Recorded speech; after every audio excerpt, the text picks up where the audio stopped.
Guys, it's Bearded Wonder with the Villain's Demand, and this is episode 4 of the Villain's Library, where I read the bad books so you don't have to. Alright guys, so today we're going to talk about Ready Player One.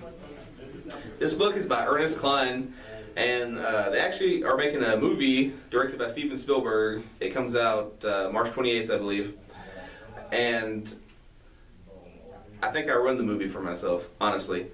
This book I read through in 2 days, in between work, so it's just that good. Once you start reading it, I couldn't put it down.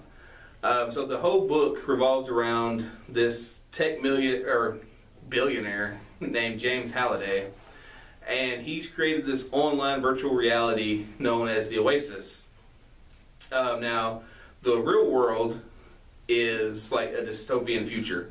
All natural resources have been used up.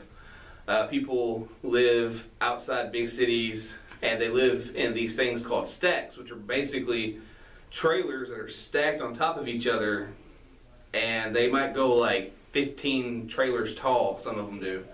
But they're all drug-ridden, gangs roam them, very violent place. But there's this young kid that this book is, he's the main character in the book, Wade Watts, and he uses the Oasis to go to high school, and he lives in these stacks, but he has his own special getaway in this pile of old abandoned cars in the back of a van where he uses the Oasis, and he has a bunch of 80s memorabilia stored there. Because James Halliday, this tech billionaire, has created an Easter egg, and he's hid it in the Oasis, and he's passed away. But before he died, he made a video that said he had put an Easter egg in the Oasis, and whoever found it inherits a controlling share of his company and billions of dollars. I think it's around like $34 billion.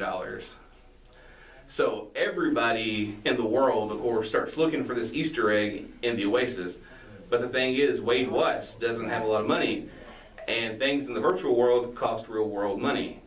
Or you can earn credits in the real world, but you have to start somewhere, so you have to start off with real money to earn virtual money. So he doesn't have that. And eventually, what's really cool is this thing has tons of 80s references, but it also has D&D references. And a little bit of a spoiler here, the first clue that he finds is that he's got to find this key that's in a Tomb of Horrors from the original Tomb of Horrors module. And when he finds it, it looks exactly like the front of the module. It's got the skull and everything. And he reads this module and he figures out how to get past all the traps and everything. And then at the end, he has to fight a lich. But instead of fighting the lich like you normally would by fighting it, an arcade machine pops up and they have to play each other in joust. And you only get so many chances, or else then you have to fight him. And if he kills you, you lose everything. Your character restarts and you have to start all over again.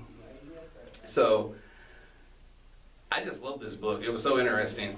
And he has these friends, and they're all helping him. But there's also this evil corporation, IOI. I forget what it stands for exactly. But they want to find the Easter egg so they gain control of this other tech company. So then they basically have a monopoly on it, and they can make a lot of money off of it.